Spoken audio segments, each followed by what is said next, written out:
March 25, 2026 Jharkhand மாநிலத்தில் இருக்க salary அப்படிங்கிற கிராமத்தில் லேக்கான்னு சொல்லக்கூடிய ஒரு 32 வயசான லேடி வாழ்ந்துட்டு வராங்க. இவங்க அன்னைக்கு விடிய காலையில் ஒரு 5 மணிக்கெல்லாம் தன்னோட மாமனார் மாமியாருக்கு கால் பண்ணுறாங்க. கால் பண்ண அவங்க ரொம்பவே பதட்டமாகவும் அழுதுகிட்டும் அவங்க கிட்ட ஒரு விஷயத்த சொல்கிறாங்க. ஆப்போசிட்டில் இருக்கிறவங்களுக்கு எதுக்காக இந்த டைமில் கால் பண்ணி இவ இப்படி அழுகிறா அப்படின்னு சொல்லி புரியவே இல்லை. ஆனால் அடுத்து இவங்க சொன்ன விஷயத்த கேட்ட அவங்க ரொம்பவே ஷாக் ஆகுறாங்க. அது என்ன அப்படின்னா, உங்கள் பையன் உயிருக்கு போராடிக்கிட்டு இருக்காரு. திடீர்னு அவருக்கு மூச்சு திணறல் அதிகமாகிருச்சு. நெஞ்சு பிடிச்சிக்கிட்டு அப்படியே கீழே விழுந்துட்டாரு. எனக்கு என்ன செய்கிறதுனே தெரியல. இந்த நேரத்தில் நான் யார்கிட்ட போயிட்டு ஹெல்ப் கேட்க முடியும்? உங்கள் பையனை காப்பாற்றணும்னா உடனே நீங்கள் வீட்டுக்கு கிளம்பி வாங்க அப்படின்னு சொல்லிட்டு அடுத்த நிமிஷமே அந்த காலை கட் பண்ணுறாங்க. இந்த லேக்கா என்ன பண்ணுறாங்கன்னா, லேக்காவோட அம்மா அப்பாவுக்கு கால் பண்ணி, இந்த மாதிரி உங்கள் மருமகனுக்கு திடீர்னு உடம்பு முடியாமல் போயிடுச்சு. நெஞ்சு பிடிச்சிக்கிட்டு அப்படியே கீழே விழுந்துட்டாரு. எனக்கு என்ன பண்ணுறதுனே தெரியல. உடனே கிளம்பி வாங்க இந்த மாதிரி சொல்லிட்டு காலை கட் பண்ணுறாங்க. இந்த விஷயத்த கேட்டதுமே இவங்க மாமனார் மாமியார் என்ன நினைக்கிறாங்கன்னா, நேற்று கூட என்னோட பையன் நல்லா தானே பேசினான். திடீர்னு அவனுக்கு இப்படி எப்படி உடம்பு சரியில்லாமல் போச்சு, என்னாச்சுன்னு தெரியலையேன்னு சொல்லிட்டு அவங்க எல்லாருமே கிளம்பி சரியாக ஒரு 15 நிமிஷத்துக்குள்ளேயே அந்த வீட்டுக்கு வந்துடுறாங்க. வீட்டுக்கு வந்து பார்க்கும்போது லேக்கா சொன்ன மாதிரியே அந்த நபர் கீழே விழுந்து கிடந்திருக்காரு. எந்த ஒரு அசைவும் இல்லாமல் இருந்திருக்காரு. உடனே என்ன பண்ணுறாங்க அப்படின்னா, ஆம்புலன்ஸ்க்கு கால் பண்ணி அந்த நபரை அவசரமாக ஹாஸ்பிட்டலுக்கு கூட்டிகிட்டு போகிறாங்க. அங்கே போகும்போது எப்படியாவது தன்னோட பையனை காப்பாற்றிடணும் அப்படின்னு நினச்ச அவங்க எப்படியாவது அவரை காப்பாற்றிடணும் அப்படின்னு சொல்லிட்டு தான் அவங்களால முடிஞ்ச அளவுக்கு வேகமாக பக்கத்தில் இருக்க ஹாஸ்பிட்டலுக்கு கூப்பிட்டு போகிறாங்க. அங்கே போனதும் அங்கே இருக்க டாக்டர்ஸ் செக் பண்ணிவிட்டு என்ன சொல்கிறாங்க அப்படின்னா, அவர் ஏற்கனவே இறந்து போயிட்டாரு. எங்களால் அவரை காப்பாற்ற முடியாது. இதுக்கு முன்னாடி நீங்கள் கொண்டு வந்திருந்தீங்கன்னா எதுவும் காப்பாற்றிருக்க வாய்ப்பு இருக்கலாம். ஆனால் இப்போ அவர் வர்ற வழியிலேயே இறந்துட்டாரு அப்படின்னு சொல்கிறாங்க. இதை கேட்டதும் லேக்கா அதே இடத்துல மயங்கி விழுறாங்க. கூடவே அந்த நபரோட அம்மா அப்பா, லேக்காவோட அம்மா அப்பான்னு சொல்லி எல்லாருமே இந்த விஷயத்தை கேட்டு ரொம்பவே உடஞ்சி போகிறாங்க. நல்லா இருந்தவர் திடீர்னு எப்படி இறந்து போனார், என்ன ஆச்சுன்னு சொல்லிட்டு எல்லாருக்குமே ஒரு குழப்பமாகவே இருக்குது. டாக்டர்ஸ் என்ன சொல்கிறாங்க அப்படின்னா, ஒருவேளை அவருக்கு ஹார்ட் அட்டாக் எதுவும் வந்திருக்கலாம். ஸோ தூக்கத்திலேயே அந்த மாதிரி இருந்ததுனால இறந்துருக்கலாம் அப்படின்னு சொல்கிறாங்க. இதை கேட்ட எல்லாருக்குமே இந்த வயசில் எல்லாருக்கும் இந்த மாதிரி வருமா அப்படிங்கிற ஒரு டவுட் இருக்குது. கூடவே அந்த நபரோட அப்பா என்ன பண்ணுறாருன்னா, தன்னோட சின்ன பையனுக்கு கால் பண்ணி, இந்த மாதிரி உன்னோட அண்ணா தூங்கிட்டு இருக்கும்போதே உடம்பு சரியில்லாமல் இருந்திருக்கான், ஹாஸ்பிட்டலுக்கு கொண்டு வந்தோம், அவன் ஆல்ரெடி இறந்துட்டதா சொல்கிறாங்க. அதனால் அவனோட இறுதி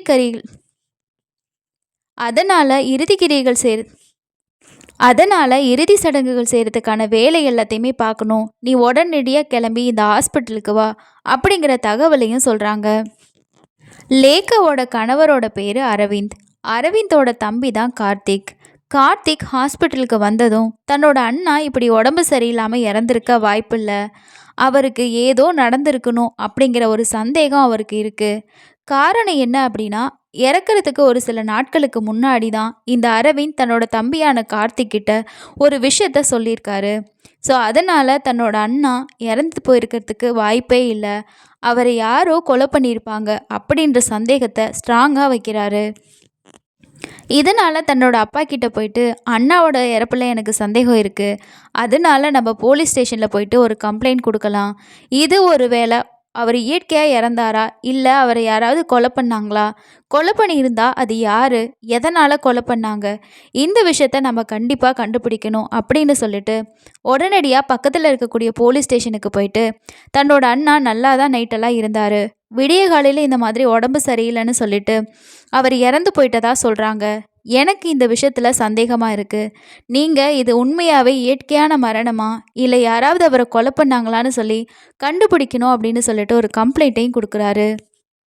கூடவே எங்களுக்கு இந்த நபர் மேலே தான் சந்தேகமாக இருக்குது அப்படின்னு சொல்லிட்டு தன்னோட அண்ணாவோட மனைவியையும் அவங்க மென்ஷன் பண்ணுறாங்க. இதை கேட்ட போலீஸ் உடனடியாக கேஸ் ஃபைல் பண்ணி அரவிந்தோட சடலத்தை கைப்பற்றி பிரேத பரிசோதனைக்கு அனுப்பி வைக்கிறாங்க. ஸோ பிரேத பரிசோதனை முடிஞ்சது அப்படின்னா அவர் எப்படி இறந்தாருங்கிறதுக்கான காரணம் தெரிஞ்சிடும். அதுக்கு அடுத்ததான் நம்ம விசாரணையை ஸ்டார்ட் பண்ணலாம் அப்படின்னு சொல்லி அவங்க நினைக்கிறாங்க. லேகா சொன்ன மாதிரி அவங்க கணவரான அரவிந்த் உடம்பு சரியில்லாமல் தான் இறந்து போனாரா, இல்லை அவங்கள யாராவது கொலை பண்ணாங்களா? அட்டாப்சி ரிப்போர்ட்டுக்கு அப்புறமா போலீஸ் நடத்தின விசாரணையில் தான் இந்த க்ரைம் எப்படி நடந்திருக்கு அப்படிங்கிறதே எல்லாருக்குமே தெரிய வந்திருக்கு. இப்படியெல்லாம் கூட நடக்குமா அப்படிங்கிற மாதிரி யோசிக்க வைக்கிற அளவுக்கு இந்த கேஸ் இருந்திருக்கு. இந்த கேஸை பற்றி தான் இந்த வீடியோவில் நம்ம டீட்டெயிலாக பார்க்க போகிறோம். அதுக்கு முன்னாடி நீங்கள் இன்னும் நம்ம சேனலை சப்ஸ்கிரைப் பண்ணலை அப்படின்னா மறக்காமல் சப்ஸ்கிரைப் பண்ணிக்கோங்க. அண்ட் இந்த கேஸை லாஸ்ட் வரைக்கும் பார்த்துட்டு இந்த சம்பவம் பற்றி நீங்கள் என்ன நினைக்கிறீங்க அப்படின்னு சொல்லிட்டு மறக்காமல் கமெண்ட்ஸில் ஷேர் பண்ணுங்கள். வாங்க இந்த கேஸை டீட்டெயிலாக பார்க்கலாம். அரவிந்தோட அட்டாப்சி ரிப்போர்ட் வந்ததுக்கப்புறமா போலீஸ்க்கு இந்த மரணம் இயற்கையானது இல்லை அப்படிங்கிறதுக்கான காரணங்கள் நிறையவே அதில் இருந்திருக்கு. ஃபஸ்ட்டு விஷயம், இந்த நபர் இறந்து போகிறதுக்கு முன்னாடி யார் கூடவோ உடலுறவில் இருந்திருக்காரு அப்படிங்கிறதும், அது மட்டும் இல்லாமல் அந்த நபரோட கழுத்து பகுதியில் இருக்கக்கூடிய எலும்புகள் எல்லாமே நொறுக்கப்பட்டிருக்கு. கழுத்தை யாரோ இறுக்கியிருக்காங்க. அதுவும் இல்லாமல் மூச்சு திணறல்னால தான் அவர் இறந்து போயிருக்காரு அப்படின்னு சொல்லிட்டு அந்த அட்டாப்சி ரிப்போர்ட்டில் வந்திருக்கு. இறக்கிறதுக்கு முன்னாடி அவர் உடலுறவில் இருந்திருக்காரு அப்படின்னா ஒருவேளை அவங்க மனைவியாக இருக்கலாம் அப்படின்னு போலீஸ் நினைக்கிறாங்க. ஆனாலும் இந்த நபரை இவ்வளோ கொடூரமாக கொலை பண்ணுறதுக்கான காரணம் என்னவா இருக்கும் அப்படிங்கிற சந்தேகம் அடுத்ததாக வருது. அதுக்கு அடுத்ததாக இந்த அரவிந்தோட தம்பியான கார்த்திக் போலீஸ்கிட்ட ஆல்ரெடி சொன்ன மாதிரி தன்னோட அண்ணி மேலே தான் தனக்கு சந்தேகமாக இருக்குது, என்னோட அண்ணா அதை சொல்லிக்கிட்டே இருந்தார், ஸோ அதனால் நீங்கள் அவங்கள விசாரிச்சிங்க அப்படின்னா எல்லா உண்மையுமே தெரிய வரும் அப்படின்னு சொன்னதும், ப்ளஸ் இந்த அரவிந்த் இறந்து போகிற டைமில் இந்த அரவிந்தோட ஒய்ஃபான லேக்கா தான் வீட்டில் இருந்திருக்காங்க. ஸோ அதனால் இந்த லேடியை பிடிச்சி விசாரித்தோம் அப்படின்னா இந்த கொலைக்கான காரணம் கண்டிப்பாக தெரிய வரும் அப்படின்னு நினச்ச போலீஸ் லேக்காவை அரெஸ்ட் பண்ணி விசாரணையை ஸ்டார்ட் பண்ணுறாங்க. அரவிந்த் இறந்து போகிறதுக்கு ஒரு சில வாரங்களுக்கு முன்னாடி தன்னோட தம்பியான கார்த்திகை பார்த்து ஒரு முக்கியமான விஷயத்த சொல்லியிருந்தாரு அப்படின்னு சொல்லி நம்ம முன்னாடியே பார்த்தோம். அது என்ன அப்படின்னா, தன்னோட மனைவி பக்கத்தில் இருக்கக்கூடிய ஒரு ப்ரைவேட் ஸ்கூலில் டீச்சராக வேலை பார்த்துட்ருக்கா. ஆரம்பத்தில் ஸ்கூலுக்கு போகும்போது இருந்த அவளோட ட்ரெஸ்ஸிங் சென்ஸ் எல்லாமே இப்போ கொஞ்சம் கொஞ்சமாக மாற ஆரம்பிக்குது. அது மட்டும் இல்லாமல் அவள் நைட்டுக்கெல்லாம் யார் கூடயோ ஃபோனில் ரொம்ப நேரம் பேசிகிட்ருக்கா. அவரோட ஃப்ரெண்ட்ஸு அவள் இருக்கக்கூடிய விஷயங்கள் எல்லாமே ரொம்பவே மாறிடுச்சு. இதை எல்லாத்தையுமே பார்க்கும்போது அவளுக்கு வேறு யார் கூடயோ தொடர்பு இருக்குமோ அப்படிங்கிற சந்தேகம் எனக்கு ரொம்ப நாளாகவே இருக்குது. முன்ன மாதிரி என் கூட பேசுகிறதில்ல, என் கூட டைம் ஸ்பெண்ட் பண்ணுறதில்ல. ஆனால் அவள் ரொம்ப ஸ்டைலாகவும் நிறைய ஃப்ரெண்ட்ஸ் கூட பேசிக்கிட்டு ரொம்ப நேரம் ஃபோன்லேயே இருக்கா. இதனால எனக்கு ரொம்பவே சந்தேகமாக இருக்குது அப்படின்னு சொல்லியிருக்காரு. ஒருவேளை இந்த மாதிரி தன்னோட அண்ணிக்கு வேறு யார் கூடயாவது தொடர்பு இருக்க விஷயம் தன்னோட அண்ணனுக்கு தெரிஞ்சிருச்சு அப்படிங்கிறதுனால அவங்க கூட சேர்ந்து தன்னோட அண்ணனை கொலை பண்ணியிருக்க வாய்ப்பு அதிகமாக இருக்குது அப்படிங்கிறத கார்த்திக் ரொம்பவே ஸ்ட்ராங்காக போலீஸ்கிட்ட சொல்லியிருக்காரு. ஸோ இதனால் லேக்கா மேலே போலீஸ்க்கு சந்தேகம் இன்னும் அதிகமாகுது. அப்படி போலீஸ் லேக்காவை அரெஸ்ட் பண்ணி விசாரிக்க ஆரம்பிக்கும் போது ஆரம்பத்தில் லேக்கா என்ன சொல்கிறாங்க அப்படின்னா, எனக்கு எதுவுமே தெரியாது, அவர் நார்மலாக தான் இருந்தார், நைட்டு சாப்பிட்டுட்டு தூங்கினார், விடிய காலையில் மூச்சு திணறலாக இருக்குது, என்னால் மூச்சு விடவே முடியல, நெஞ்செல்லாம் வலிக்குது அப்படின்னு சொன்னார். இதை கேட்டதுக்கப்புறமா தான் நான் என்னோடய ரிலேட்டிவ்ஸ்க்கு எல்லாத்துக்குமே கால் பண்ணி சொன்னேன், மற்றபடி எனக்கு எதுவுமே தெரியாது அப்படின்னு சொல்லியிருக்காங்க. இது கூடவே இன்னொரு விஷயத்த என்ன சொல்கிறாங்க அப்படின்னா, அந்த அட்டாப்சி ரிப்போர்ட்டில் வந்த மாதிரி என்னோட கணவர் இறக்கிறதுக்கு முன்னாடி 2 பேர் கூட உடலுறவில் இருந்தது உண்மைதான். அது நானும் இன்னொன்று என்னோடய ஃப்ரெண்டு, எங்கள் 2 பேர் கூடயும் அவர் இந்த மாதிரி இருந்ததுனால தான் அவருக்கு மூச்சு திணறலும் நெஞ்சு வலியும் வந்துச்சு அப்படின்னு சொல்லிட்டு புதுசாக இன்னொரு கதையை அவங்க சொல்லியிருக்காங்க. இதை கேட்ட போலீஸ் அப்படி அன்றைக்கி என்ன நடந்துச்சு அப்படின்னு சொல்லி டீட்டெயிலாக சொல்லுங்கள் அப்படின்னு கேட்டதுக்கு, என்னோடய ஃப்ரெண்ட் அன்னைக்கு எங்கள் வீட்டுக்கு வந்திருந்தா, என்னோடய கணவருக்கு என்னோடய ஃப்ரெண்டை பற்றி தெரியும், அவருக்கு என்னோடய ஃப்ரெண்டு மேலே ஒரு ஆசையே இருந்துச்சு. அன்றைக்கி அவர் என்கிட்ட வந்து என்ன சொன்னார் அப்படின்னா, நீயும் உன்னோட ஃப்ரெண்டும் உடம்புல ஒட்டு துணி கூட இல்லாமல் என் கூட பெட்டில் வந்து இருக்கணும், உங்கள் 2 பேர் கூடயும் நான் ஒரே நேரத்தில் உறவில் இருக்கணும், அந்த மாதிரி இருந்தால் என்னோட ஆசை தீந்துரும் அப்படின்னு சொல்லிட்டு என்னோட கணவர் என்கிட்ட சொன்னார். இதை கேட்ட நானும் என் ஃப்ரெண்டுக்கிட்ட எவ்வளோ கன்வின்ஸ் பண்ணேன், ஆனால் அவள் ஒத்துக்கவே இல்லை. ஒரு கட்டத்தில் இந்த மாதிரியெல்லாம் நீ பேசின அப்படின்னா இனிமே நம்ம ஃப்ரெண்ட்ஷிப்பே கட் ஆயிரும் அப்படிங்கிற மாதிரி சொன்னான். இருந்தாலும் நான் என்ன சொன்னேன் அப்படின்னா, எனக்கு வேற வழியே இல்ல. தயவு செஞ்சு ஒத்துக்கோ. நீ ஒத்துக்கல அப்படின்னா, நான் இறந்துருவேன் அப்படிங்கிற மாதிரி சொல்லி, என்னோட ஃப்ரெண்ட நான் கன்வின்ஸ் பண்ணேன். அதுக்கப்புறமா அவளும் ஒத்துக்கிட்டா. அடுத்ததா நானும் அவளும் ஒரே பெட்ல என்னோட கணவர் கூட உல்லாசமா இருந்தோம். அந்த மாதிரி இருக்கும்போது 2 பேர் கூடயும் மாத்தி மாத்தி அவர் இருந்ததுனால, அவர் ஒரு கட்டத்துல டயர்ட் ஆகி மூச்சு திணற ஆரம்பிச்சு மாரடைப்பால இறந்து போயிட்டாரு. இதுதான் அன்னைக்கு நைட்டு நடந்துச்சு அப்படின்னு சொல்றாங்க. இத கேட்ட போலீஸ்க்கு, "இத எப்படி நாங்க நம்புறது?" அப்படின்னு சொன்னதுக்கு, "நீங்க வேணும்னா என்னோட ஃப்ரெண்ட கூப்பிட்டு விசாரிச்சுக்கோங்க. ஆனா அவ கல்யாணம் ஆகாதவ. இந்த விஷயம் வெளிய தெரிஞ்சா கண்டிப்பா அவளோட ஃப்யூச்சர் ஸ்பாயில் ஆகும். அவ மேல எந்த தப்பு இல்ல. என்னோட கணவர் ஆசைப்பட்டதுனால தான் நைட்டு அந்த மாதிரி இருக்க வேண்டியதாயிருச்சு. எல்லாமே என்னோட கணவர் மேல இருக்க தப்பு. அவர் சொல்ல சொல்ல கேட்காம, இந்த மாதிரி நீங்க இருந்தே ஆகணும் அப்படின்னு சொல்லி எங்கள கம்பல் பண்ணதுனால தான் அன்னைக்கு நைட்டு அந்த மாரி நடந்துச்சு. அதனால இந்த விஷயத்த இப்படியே விட்டுருங்க அப்படின்னு லேக்கா சொல்றாங்க. லேக்கா சொன்ன ஸ்டேட்மெண்ட்டை போலீஸால் அப்படியே நம்ப முடியல. காரணம் என்ன அப்படின்னா, கார்த்திக் சொன்ன மாதிரி இறக்கறதுக்கு ஒரு சில வாரங்களுக்கு முன்னாடியே அரவிந்த் தன்னோட மனைவிக்கு நிறைய பேர் கூட கனெக்ஷன் இருக்க மாதிரியும், அவங்களோட ஹேபிட் மாறி இருக்க மாதிரியும் தான் சொல்லியிருக்காரு. அதனால கண்டிப்பாக இதில் வேறு ஏதோ ஒரு விஷயம் இருக்குது அப்படிங்கிறது போலீஸ்க்கு தெரிய வருது. இந்த மாதிரி விசாரித்தா தெரியாது. இன்னும் இந்த கேஸை டீட்டெயிலாக விசாரித்தாதான் உண்மை என்னன்னு தெரியும்னு யோசிக்கிறாங்க.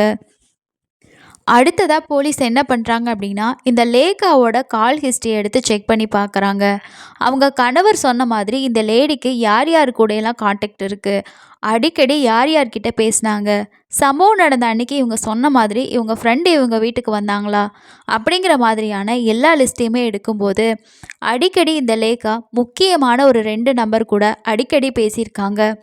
அதுவும் இந்த மார்ச் 25ஆம் தேதி அன்னைக்கும் அந்த 2 நம்பர்கிட்டையும் பேசியிருக்காங்க.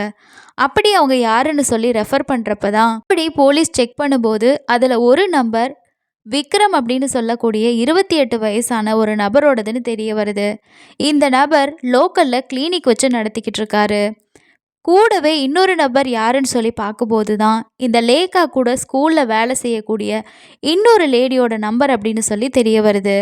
இவங்க 2 பேர் கூடயும் தான் இவங்க அடிக்கடி கால் பண்ணி பேசிக்கிட்டு இருந்திருக்காங்க. லேகா சொன்ன மாதிரி கூட வேலை பார்க்கக்கூடிய தன்னோட ஃப்ரெண்டுக்கு கால் பண்ணி பேசியிருக்காங்க. ஓகே, அவங்க கூட 2 பேரும் சேர்ந்து தான் கணவர் கூட இந்த மாதிரி இருந்ததுனால அவர் உடம்பு சரியில்லாமல் இறந்துட்டாரு.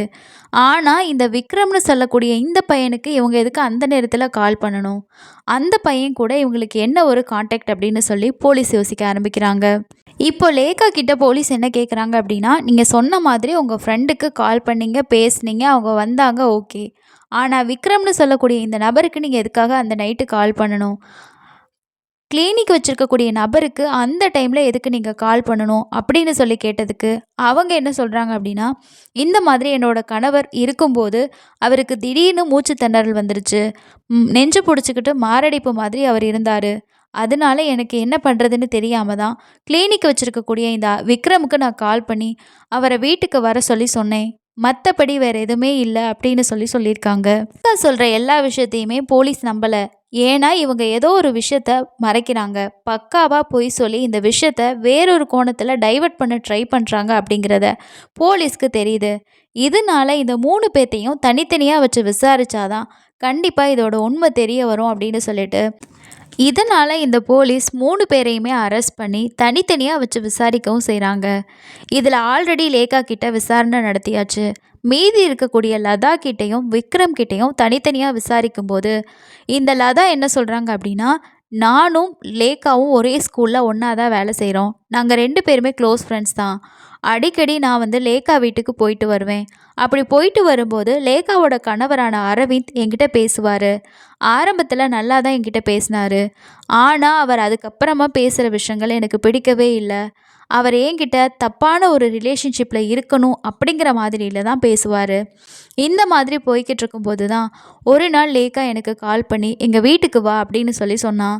சரி, நானும் சரின்னு போனேன். அப்படி நான் அன்னைக்கு லேக்கா வீட்டுக்கு போயிருக்கும்போது தான் அவள் முக்கியமாக என்கிட்ட ஒரு விஷயத்த சொன்னான். அதை கேட்டு எனக்கு ரொம்ப ஷாக்காக இருந்துச்சு. உனக்கு விருப்பமாக இருந்தால் நீயும் நானும் என்னோட கணவர் கூட ஒன்றா இருக்கலாம் அப்படிங்கிற மாதிரி அவள் சொல்ல ஆரம்பிச்சா. இதை கேட்டதும், நீ என்ன பேசுகிற, இந்த மாதிரி ஒரு விஷயத்தெல்லாம் என்கிட்ட பேசாத, நான் அந்த மாதிரி ஒரு எண்ணத்தில் உன் கூட பழகலை, இந்த மாதிரி நான் சொன்னேன். அதுக்கப்புறமா அவள் என்னை ரொம்ப கன்வின்ஸ் பண்ணி என்னை ஒத்துக்க வச்சா. அதுக்கப்புறமா நாங்கள் 2 பேரும் அப்படி இருக்கும்போது தான் அவங்களோட கணவருக்கு உடம்பு முடியாமல் போச்சு. அதனால தான் அவர் இறந்து போயிட்டாரு. ஸோ கொலை பண்ணது அப்படின்னு சொல்கிறத விட அவர் அப்படி இருந்ததுனால தான் இறந்து போனார். மற்றபடி நாங்கள் வேறு எதுவுமே பண்ணலை அப்படின்னு சொல்லி தான் சொல்லியிருக்காங்க. இதை கேட்ட போலீஸ்க்கு, ஆல்ரெடி இவங்க இந்த மாதிரி போலீஸில் மாட்டினோம் அப்படின்னா நம்ம மாற்றி மாற்றி சொல்லக்கூடாது, ஒரே விஷயத்த சொல்லணும் அப்படின்னு சொல்லிட்டு இவங்க 2 பேரும் பிளான் பண்ணி சொல்கிற மாதிரியே இருக்குது. என்ன ஒரே மாதிரி சொல்லாமல் கொஞ்சம் வித்தியாசமாக சொல்கிறாங்க. மற்றபடி இவங்க 2 பேரும் ஏதோ ஒரு பெரிய விஷயத்த மறைக்கிறாங்க. சரி, நம்ம விக்ரம் கிட்ட விசாரிக்கலாம். அந்த நேரத்தில் அவனுக்கு அந்த வீட்டில் என்ன வேலை, அடிக்கடி இவங்க கூட பேச வேண்டியது என்ன இருக்குது அப்படின்னு சொல்லி தெரிஞ்சுக்கலான்ட்டு விக்ரம் கிட்ட போலீஸ் விசாரிக்கிறாங்க. விக்ரம் கிட்ட விசாரிக்கிறப்ப தான் அன்னைக்கு நடந்த உண்மை என்ன அப்படின்னு சொல்லி தெரிய வந்திருக்கு. அதாவது மார்ச் 25 அன்னைக்கு ஒரு மத்தியானம் 2 மணி பக்கமாக லேக்கா இந்த விக்ரமுக்கு கால் பண்ணியிருக்காங்க. கால் பண்ணி என்ன சொல்லியிருக்காங்க அப்படின்னா, இன்னைக்கு ஈவினிங் நீ வீட்டுக்கு வந்துரு, நீ வீட்டுக்கு வந்தால் நான், நீ, லதா 3 பேரும் ஒன்றா தனியாக இருக்கலாம். அப்போது இந்த விக்ரம் என்ன கேட்குறான் அப்படின்னா, நான் வந்தேன் அப்படின்னா அரவிந்தும் அங்கே இருப்பார், ஏதாவது பிரச்சனை வரும், வேணாம் அப்படின்னு சொல்லி ஆரம்பத்தில் சொல்லியிருக்காரு. இதுக்கு லேக்கா என்ன சொல்கிறாங்க அப்படின்னா, அவர் வந்தால் சாப்பிட்டுட்டு ஒரு ரூமில் தூங்க போயிடுவார், இன்னொரு ரூம் இருக்கு இல்லையா, அந்த ரூமில் நம்ம 3 பேரும் அன்னைக்கு தனியாக இருக்கலாம், நீ வா நான் எல்லாமே பார்த்துக்கிறேன் அப்படின்னு சொல்லியிருக்காங்க. இதை கேட்ட விக்ரமும் சரி போகலாம் அப்படின்னு சொல்லி டிசைட் பண்ணி ஈவினிங்கே லேக்காவோட வீட்டுக்கு போகிறாங்க. ஆகக்கூடிய விக்ரம் இந்த லேக்கா கூடயும் லதா கூடயும் ஒரு இல்லீகலான ரிலேஷன்ஷிப்பில் இருந்திருக்கான். லதாவுக்கு இன்னும் கல்யாணம் ஆகலை. ஆனால் இந்த லேக்காவும் லதாவும் க்ளோஸ் ஃப்ரெண்ட்ஸ் அப்படிங்கிறதுனால இந்த விக்ரம் கூட 2 பேருமே இல்லீகலான ஒரு ரிலேஷன்ஷிப்பை வச்சுருந்துருக்காங்க. ஆரம்பத்தில் வெளியில் மட்டும் மீட் பண்ணி தனிமையில் இருந்த இவங்க வீட்டில் இந்த மாதிரி இருக்கலாம் அப்படின்னு சொல்லிட்டு ஒரு திட்டம் போட்டது தான் இவ்வளோ பெரிய பிரச்சனையில் கொண்டு போய் விட்டுருக்கு. சம்பவம் நடந்த அன்னைக்கு இந்த விக்ரமும் லதாவும் 2 பேருமே வீட்டுக்கு வந்து அரவிந்த் வரத்துக்கு முன்னாடி ஒரு ரூமில் போய் மறைஞ்சிக்கிட்டு இருந்திருக்காங்க. அரவிந்த் அன்னைக்கு வேலை முடிச்சுட்டு ரொம்ப லேட்டாகி தான் வீட்டுக்கு வந்திருக்காரு. அப்படி வந்தவர் சாப்பிட்டுட்டு தன்னோட ரூமுக்கு தூங்க போய்டுறாரு. அப்படி இந்த அரவிந்த் அவரோட ரூமுக்கு போயிட்டு நல்லா ஆழ்ந்த தூக்கத்துக்கு போனதுக்கப்புறமா இன்னொரு ரூமில் ஆல்ரெடி ரெடியாக இருந்த விக்ரம், லதா, லேக்கா 3 பேரும் என்ன பண்ணுறாங்க அப்படின்னா 3 பேரும் மாறி மாறி உடலுறவு வச்சுக்க ஆரம்பிக்கிறாங்க. இப்படி 3 பேரும் தனிமையில் உல்லாசமாக இருக்கும்போது அதை கேட்டு பக்கத்து ரூமில் தூங்கிட்டு இருந்த இந்த அரவிந்த் எழும்பி வந்து, என்ன வீட்டில் சத்தம் கேட்குது, பக்கத்தில் இருந்த மனைவி எங்க, இந்த மாதிரி அவர் தேட ஆரம்பிக்கிறாரு. அப்போ தான் பக்கத்து ரூமில் இவங்க 3 பேரும் செஞ்சுட்டு இருந்த விஷயத்த அவர் பார்த்துடுறாரு. இப்படி பார்த்ததுமே அவருக்கு பயங்கரமான கோவம் வருது. வீட்டில் நான் இருக்கும்போதே தன்னோட ஒய்ஃப்க்கு இந்த மாதிரி ஒரு கேவலமான விஷயத்த செய்கிறதுக்கு எவ்வளோ தைரியம் இருக்கும் அப்படின்னு சொல்லிட்டு தன்னோட மனைவியை ஓங்கி அறையிறாரு. இந்த நேரத்தில் அவங்க 3 பேரும் நிர்வாணமாகவும் இருந்திருக்காங்க. இதை பார்த்து அவருக்கு இன்னும் கோவம் உச்சக்கட்டத்தில் வருது. இதனால அவர் பயங்கரமாக சண்டை போட ஆரம்பிக்கிறாரு. இந்த நேரத்தில் தான் இந்த லேக்கா என்ன பண்ணுறாங்கன்னா, தன்னோட கணவர் அப்படின்னு சொல்லி கொஞ்சம் கூட யோசித்து பார்க்காம அவரோட ப்ரைவேட் பார்ட்ஸில் ஓங்கி உதைச்சிருக்காங்க. அவர் வலினால் துடிச்சுக்கிட்டு அதே இடத்துல அப்படியே விழுந்திருக்காரு. இதுதான் சரியான சந்தர்ப்பம் அப்படின்னு சொல்லிட்டு விக்ரமும் லேக்காவும் சேர்ந்து தலையணையை எடுத்துகிட்டு போயிட்டு அவரோட முகத்தில் வச்சு அழுத்தியிருக்காங்க. அழுத்தும் போது அவர் மூச்சு விட முடியாமல் திணறிக்கிட்டு இருக்கப்போ அவரோட 2 கால்களையும் இந்த லதா பிடிச்சிக்கிட்டாங்க. இப்படியே அவரோட கழுத்து முகத்தில் வச்சு அழுத்தினதுல தான் அவர் அதே இடத்துல துடிச்சு இறந்து போயிருக்காரு. இப்படி இந்த அரவிந்தை 3 பேரும் சேர்ந்து துடிக்க துடிக்க கொலை பண்ணதுக்கப்புறமா இந்த கொலையை எப்படி மறைக்கலாம் அப்படின்னு சொல்லி ஒரு பிளான் போட்டிருக்காங்க. அந்த பிளான் படி தான் இந்த அரவிந்த் தன்னோட ஃப்ரெண்டான லதா கூடையும் லேக்கா கூடையும் ஒன்றா இருக்கணும்னு நினச்சதாகவும், அப்படி அவங்க கூட ஒன்றா இருக்க சமயத்தில் தான் அவர் ஹார்ட் அட்டாக் வந்து இறந்து போனதாக செட் பண்ணணும்னு சொல்லிட்டு அதுக்காக இவங்க என்ன பண்ணியிருக்காங்க அப்படின்னா விக்ரமோட விந்தணுக்களை எடுத்து அரவிந்தோட ப்ரைவேட் பார்ட்ஸில் அப்ளை பண்ணி விட்டுருக்காங்க. இப்படி பண்ணுறதுனால இந்த லேக்காவும் லதாவும் சொல்லக்கூடிய விஷயம் உண்மைதான். இவர் இறந்து போகிறதுக்கு முன்னாடி இந்த மாதிரி இவர் தனிமையில் இருந்திருக்காரு, அதுக்கப்புறமா தான் இறந்து போயிருக்காரு அப்படின்றது அட்டாப்சி ரிப்போர்ட்டில் வரும் அப்படின்னு சொல்லிட்டு இவங்க 3 பேரும் சேர்ந்து பிளான் பண்ணியிருக்காங்க. அதே மாதிரி தான் அட்டாப்சி ரிப்போர்ட்லேயும் வந்திருக்கு. கூடவே இந்த விக்ரம் என்ன சொல்கிறான் அப்படின்னா, அவங்க 2 பேரும் சொன்ன மாதிரி அரவிந்த் எந்த ஒரு தப்பான மோட்டிவில் லதா கிட்ட பழகவே இல்லை. அது மட்டும் இல்லாமல் அன்னைக்கு நாங்கள் 3 பேரும் தான் அந்த மாதிரி இருந்தோம். இதை பார்த்ததுனால தான் அரவிந்த் எங்கள் கூட சண்டை போட்டார். நாங்கள் 3 பேரும் சேர்ந்து தான் அரவிந்தை கொலை பண்ணோம் அப்படின்னு சொல்லிட்டு வாக்குமூலம் கொடுத்துருக்காரு. கேட்ட போலீஸ் இந்த மாதிரி ஒரு கேவலமான விஷயத்த செஞ்சுட்டு ஒரு நபரை எப்படி அவர் தப்பானவர்னு சொல்லிட்டு ஃப்ரேம் பண்ணுறதுக்கு ட்ரை பண்ணியிருக்காங்க. இதனால இவங்க 3 பேர் மேலேயும் கொலை வழக்கு பதிவு செஞ்சு கோர்ட்டில் ஆஜர் பண்ணி 3 பேரையும் சிறையிலையும் அடைக்கிறாங்க. லேகாவுக்கும் அரவிந்துக்கும் 5 வருஷத்துக்கு முன்னாடி கல்யாணம் ஆகியிருக்கு. 5 வருஷம் ஆகியும் இவங்களுக்கு குழந்தை இல்லை. அரவிந்த் ஒரு ப்ரைவேட் கம்பெனியில் வேலை பார்த்துட்டு இருந்திருக்காரு. லேகா பக்கத்தில் இருக்கக்கூடிய ஒரு ப்ரைவேட் ஸ்கூலில் டீச்சராக வேலை பார்த்துட்டு இருந்திருக்காங்க. ஆரம்பத்தில் இவங்களோட லைஃப் நல்லா தான் போயிட்டு இருந்திருக்கு. ஆனால் ஸ்கூலில் கிடைச்ச ஒரு ஃப்ரெண்ட்ஷிப் மூலமாக தான் விக்ரம் அப்படிங்கிற நபர் கூட இவங்க தப்பான ஒரு ரிலேஷன்ஷிப்பில் ஸ்டார்ட் பண்ணுறாங்க. இது எல்லாமே தன்னோட கணவருக்கு தெரியாது, தெரியாமல் எல்லா விஷயத்தையும் செஞ்சிடலாம் அப்படின்னு சொல்லி நினச்சதுனால இன்றைக்கி ஒரு அப்பாவியோட உயிரையும் இவங்க எடுத்திருக்காங்க. அதே மாதிரி கணவர் இல்லைன்னா நம்ம நினச்ச மாதிரி வாழலாம் அப்படிங்கிற இவங்களோட எண்ணமும் இன்றைக்கி தவிடுபடியாயிருக்கு. இந்த கேஸ் இன்னும் விசாரணையில் தான் இருக்குது. இதுக்கான தீர்ப்பு இன்னும் வரலை. எல்லாருமே இன்னும் சிறையில் தான் இருக்காங்க. கூடா நட்பு கேடாய் முடியும் அப்படின்னு சொல்கிற மாதிரி இந்த லேகா வேலைக்கு போனோமா, ஸ்கூலில் வேலையை முடிச்சோமா, வீட்டுக்கு வந்தோமா, தன்னோட ஃபேமிலியை பார்த்தோமான்னு இல்லாமல் அங்கே கிடைச்ச ஒரு ஃப்ரெண்ட்ஷிப் மூலமாக பழகின ஒரு தவறான ஒரு பழக்கம் இன்றைக்கி அவங்களோட வாழ்க்கையவே புரட்டி போட்டிருக்கு. இந்த கேஸ் பற்றி நீங்கள் என்ன நினைக்கிறீங்க அப்படின்னு சொல்லிட்டு கீழே இருக்க கமெண்ட்ஸில் ஷேர் பண்ணுங்கள். இந்த 3 பேர் செஞ்சுருக்கக்கூடிய இந்த கேவலமான விஷயம் அவங்களுக்கு என்ன மாதிரி தண்டனை கிடைச்சா நல்லாயிருக்கும் அப்படிங்கிறதையும் மறக்காமல் சொல்லுங்கள். அடுத்த இன்னொரு க்ரைமில் சந்திக்கலாம். நன்றி.